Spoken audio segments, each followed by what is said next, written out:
नमस्कार दोस्तों, आप देख रहे हैं उत्तर प्रदेश की फटाफट बड़ी खबरें, जहां हर खबर होगी तेज, तगड़ी और बिना ब्रेक की। तो चलिए शुरू करते हैं आज की पहली बड़ी खबर के साथ। अब्दुल्ला आजम को पासपोर्ट कोर्ट में जमा करने का आदेश, अगली सुनवाई 10 नवंबर को। समाजवादी पार्टी के वरिष्ठ नेता आजम खान के बेटे अब्दुल्ला आजम को अदालत ने अपना पासपोर्ट कोर्ट में जमा करने का निर्देश दिया है। मंगलवार को यह आदेश जारी हुआ। मामला 2 पासपोर्ट रखने से जुड़ा है। अभियोजन पक्ष ने दलील दी कि एक पासपोर्ट पहले से इंपाउंड है, जिसे कोर्ट में प्रस्तुत किया जाना चाहिए। अगली सुनवाई 10 नवंबर को होगी। अजय राय बोले, कांग्रेस की बढ़ती ताकत का संदेश बिहार से दिल्ली तक जाएगा। सीतापुर के राजा कॉलेज मैदान में मंगलवार को आयोजित संविधान बचाओ संवाद कार्यक्रम में कांग्रेस प्रदेश अध्यक्ष अजय राय ने कहा कि बारिश के बावजूद कार्यकर्ताओं का जुटना कांग्रेस की मजबूती का प्रतीक है। उन्होंने कहा कि सीतापुर से उठी कांग्रेस की यह लहर बिहार से होते हुए दिल्ली तक जाएगी और बदलाव का संदेश देगी। बरेली हिंसा केस, मौलाना तौकीर की न्यायिक हिरासत 11 नवंबर तक बढ़ी। बरेली में 26 सितंबर को हुए उपद्रव मामले में आरोपी इत्तेहाद ए मिल्लत काउंसिल के प्रमुख मौलाना तौकीर रजा की मुश्किलें बरकरार हैं। मंगलवार को उन्हें वीडियो कॉन्फ्रेंसिंग के जरिए अदालत में पेश किया गया। कोर्ट ने मौलाना और उनके साथियों की न्यायिक हिरासत 11 नवंबर तक बढ़ाने का आदेश दिया है। फिलहाल मौलाना तौकीर फतेहगढ़ सेंट्रल जेल में है। मुस्लिम लड़की लाओ, नौकरी पाओ, बयान पर मायावती का तीखा हमला।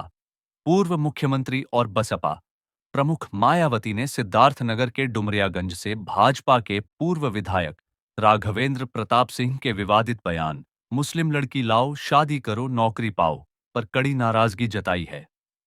मायावती ने इस बयान को अत्यंत आपत्तिजनक बताया और मांग की कि सरकार तुरंत कड़ी कार्रवाई करे। सेना ने किया राम मंदिर में ध्वजारोहण का ट्रायल, दिसंबर तक खुलेगा पूरा परिसर। अयोध्या में राम मंदिर के शिखर पर ध्वजारोहण समारोह की तैयारियां अंतिम चरण में हैं। सोमवार और मंगलवार को सेना के जवानों ने मंदिर परिसर में ट्रायल किया।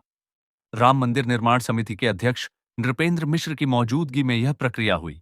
बताया जा रहा है कि प्रधानमंत्री नरेंद्र मोदी द्वारा फहराया जाने वाला ध्वज पैराशूट कपड़े से बनाया जा सकता है।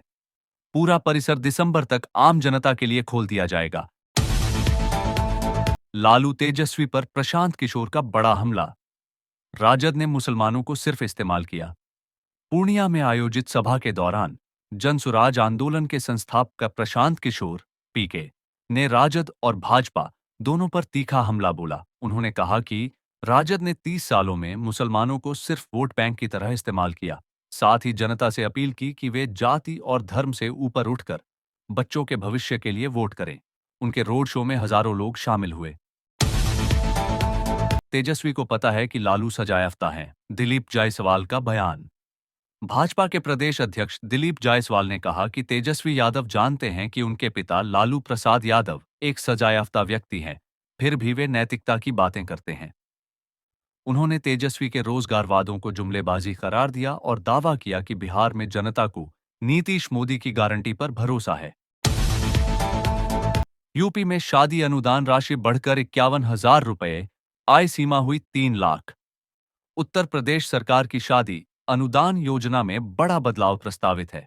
अब 3 लाख रुपए तक की वार्षिक आय वाले परिवारों की बेटियों को इसका लाभ मिलेगा। साथ ही अनुदान राशि 20,000 से बढ़ाकर 51,000 रुपये करने का प्रस्ताव है। पहले ग्रामीण क्षेत्र की आय सीमा 46,080 रुपये और शहरी क्षेत्र की 50,660 रुपये थी। योजना को फिर से सक्रिय करने के लिए समाज कल्याण विभाग ने मसौदा तैयार किया है। एटा बंधक बनाकर कराई शादी, अब थाने में रजामंदी के बाद फिर लेंगे फेरे। एटा जिले में एक अजीब मामला सामने आया है। एक युवती की शादी जबरन कराई गई थी, जिसे बाद में पुलिस ने छुड़ाया। थाने में दोनों पक्षों की रजामंदी के बाद अब वही जोड़ा दोबारा सामाजिक रीति से शादी करने जा रहा है। यह मामला पूरे इलाके में चर्चा का विषय बना हुआ है। रायबरेली उज्ज्वला योजना के तहत 17,000 महिलाओं को मिलेगा फ्री गैस कनेक्शन। रायबरेली जिले में प्रधानमंत्री उज्ज्वला योजना का पोर्टल फिर से खुल गया है। अब 17,000 महिलाओं को मुफ्त एलपीजी गैस कनेक्शन मिलने वाला है। योजना का उद्देश्य गरीब परिवारों को धुएं से होने वाली बीमारियों से बचाना और स्वच्छ ईंधन उपलब्ध कराना है, जिससे महिलाओं का जीवन आसान और स्वास्थ्यवर्धक बने। ईस्ट इंडिया कंपनी की तरह काम कर रही भाजपा सरकार, शिवपाल यादव का तीखा हमला। समाजवादी पार्टी के वरिष्ठ नेता शिवपाल सिंह यादव ने मंगलवार को भाजपा सरकार पर जमकर निशाना साधा। उन्होंने कहा कि भाजपा शासन ईस्ट इंडिया कंपनी की तरह काम कर रहा है, जो उत्तर प्रदेश की संपत्ति लूटकर गुजरात का विकास कर रही है। शिवपाल ने आरोप लगाया कि किसानों से किए गए वादे पूरे नहीं हुए, जिससे उनकी स्थिति लगातार बिगड़ रही है।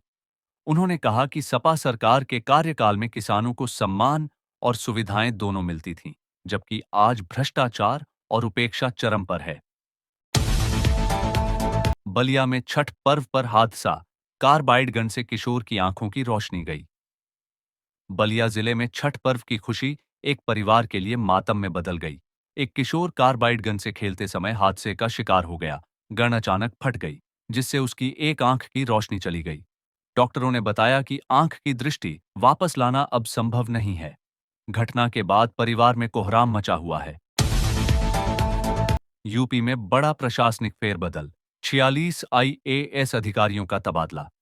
उत्तर प्रदेश शासन ने मंगलवार रात 46 IAS अधिकारियों के तबादले कर दिए। इसमें कई महत्वपूर्ण पदों पर नए अफसरों की नियुक्ति की गई है। वाराणसी की ADM वंदिता श्रीवास्तव अब कुशीनगर की सीडीओ होंगी। कृतिका ज्योत्सना को बस्ती का जिलाधिकारी DM बनाया गया है। वहीं हिमांशु नागपाल, जो पहले वाराणसी के सीडीओ थे, अब वाराणसी नगर आयुक्त का कार्यभार संभालेंगे। ये फेरबदल प्रशासनिक व्यवस्था को गति देने के उद्देश्य से किया गया है। खुले गटर में गिरा मासूम, मुरादनगर में नगर पालिका की लापरवाही से 9 साल के बच्चे की मौत। मुरादनगर में नगर पालिका की लापरवाही ने 9 वर्षीय प्रिंस की जान ले ली। निर्माणाधीन सार्वजनिक शौचालय के पास खुले गटर में गिरने से उसकी मौत हो गई। हादसे के बाद इलाके के लोगों में भारी आक्रोश फैल गया और दोषियों के खिलाफ कार्रवाई की मांग उठी। पुलिस ने मौके पर पहुंचकर स्थिति को शांत कराया। परिजनों ने नगर पालिका को हादसे का जिम्मेदार ठहराया है। बिहार में आजम खान को स्टार प्रचारक बनाना जनता का अपमान, बोले मंत्री संजय निषाद। उत्तर प्रदेश के मत्स्य मंत्री संजय कुमार निषाद ने समाजवादी पार्टी पर तीखा हमला करते हुए कहा कि बिहार चुनाव में आजम खान को स्टार प्रचारक बनाना जनता का अपमान है।